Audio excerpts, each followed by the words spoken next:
Hi hello నమస్తే, నేను మీ Bhargavi vlogs అండి. ఈరోజు నేను స్పెషల్ కర్రీ చేస్తున్నానండి. సో అది వచ్చి పప్పాయి పెసల కర్రీ.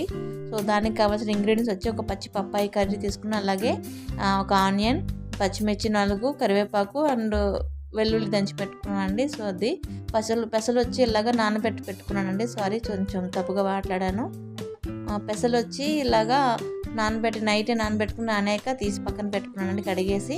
సో కడాయి పెట్టుకుని ఇలాగా ఫస్ట్ వెల్లుల్లి వేసేసుకొని వేయించేసుకున్నానండి. సో ఆ ఫ్లేవర్ అంతా బాగా వస్తుంది. బాగా దూరగా వేగాక అప్పుడు కరివేపాకు, అలాగే ఉల్లిపాయలు, పచ్చిమిర్చి వేసుకుని బాగా వేయించుకున్నానండి. సో ముందే మనం నానబెట్టుకున్న పెసలు ఉంటాయి కదండి, ఆ వాటర్ అంతా తీసేసుకొని పడేసి నార్మల్ వాటర్ మళ్ళీ యాడ్ చేసుకుని మళ్ళీ ఒకసారి కడుక్కోవాలండి.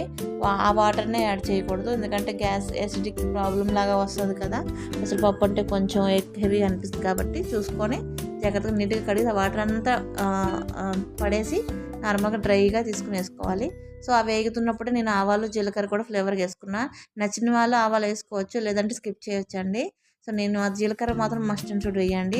జీరా పౌడర్ కానీ జీలకర్ర కానీ వేయండి.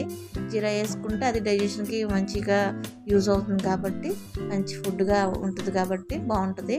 సో అలాగే పసుపు నేను యాడ్ చేసుకున్నాను అండి. ఇలాగా వేసేసుకొని ఇలాగే పెసలు వేసుకొని బాగా వేయించుకున్నాం. అంటే ముందుగానే ఏం వాటర్ యాడ్ చేయకుండా లైట్గా వేయించుకోవాలండి మూత పెట్టుకుని. సో అది కొంచెంసేపు అయ్యాక ఇలా వస్తుందండి, ఇలా అవుతుంది. సో అప్పుడు మనం ఏం చేస్తామంటే కొంచెం కలిపేసుకున్నాక మనం ఈ పప్పాయి ముక్కలు ఏవైతే సన్నగా కట్ చేసి పెట్టుకున్నానో అవి ఇందులో యాడ్ చేసుకోవాలండి. అది ఎందుకంటే పప్పాయి ముక్కలు యాక్చువల్గా నేను తెచ్చి 3-4 డేస్ అయిపోయిందండి. లైట్గా పండిపోయినట్టు అయిపోయింది. బట్ ఫ్రెష్గా పప్పాయి ముక్కలు వేస్తే చాలా చాలా టేస్ట్ ఉంటుంది. సో ఇది ఎలా వస్తుందేమో నేను భయపడ్డాను, బట్ టేస్ట్ అయితే చాలా బాగా వచ్చిందండి. పప్పాయి ముక్కలు చాలా హెల్తీ కదా, సో అందుకోసం అని తినొచ్చు, నో ప్రాబ్లం. పెసలు అంటే అఫ్కోర్స్ పెసలు ఎప్పుడు మనం తింటూనే ఉంటాం కదా. అఫ్కోర్స్ దోశ, పెసరట్టని, ఇంకా పెసలతో పూరీలు రకరకాలుగా చేసుకుంటారు వాళ్ళని. సో పెసలు తినొచ్చు, నో ప్రాబ్లం. సో పెసర వడలు కూడా చేసుకొని తినొచ్చండి. సో 2 హెల్తీ ఫుడ్ కాబట్టి నో ప్రాబ్లం, మీరు తినండి. మళ్ళీ ఇలా ఎందుకు కాంబినేషన్ అని కొత్తగా అనుకోండి. మా సైడ్ ఇలా చేస్తే అసలు ట్రై చేసి మీరు తిని చూడండి. నేనైతే కాంబినేషన్ రైస్లోనే ఎక్కువ తింటాను. ఎప్పుడు నేను చపాతీలోకి ట్రై చేయలేదండి. సో చపాతీలోకి ట్రై చేయలేదు కాబట్టి మళ్ళీ మీకు చేయమని నేనేం చెప్పలేను. సో మీకు నచ్చితే తినండి, దానికి ఏం అభ్యంతరం లేదు. సో కొంచెం బాగా వేగాక నేను వాటర్ యాడ్ చేసేసుకున్నానండి.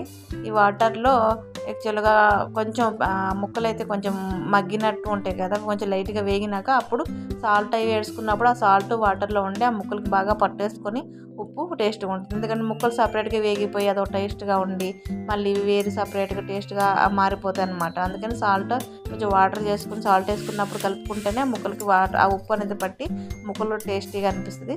తర్వాత నేను కారపొడి ఇలా యాడ్ చేసేసుకున్నానండి. సో స్పైసల్గా ఇలా ఉడికించేసుకొని కర్రీ రెడీ చేసేసుకున్నాము. ఆల్మోస్ట్ ఉడికిపోయింది. ఇంకా నేను ఏదైనా వేయాలా అని చూస్తే కొరియండర్ పౌడర్ వేద్దాం అనుకున్నా, వద్దు టేస్ట్ మళ్ళీ న్యాచురల్గా తిందామని అలాగే ఉంచేసుకున్నాను. మీకు నచ్చితే మీరు మసాలా ఏమైనా యాడ్ చేసేసుకోండి. సో రెసిపీ రెడీ అయిపోయిందండి, ఆల్రెడీ ఉడికిపోయింది.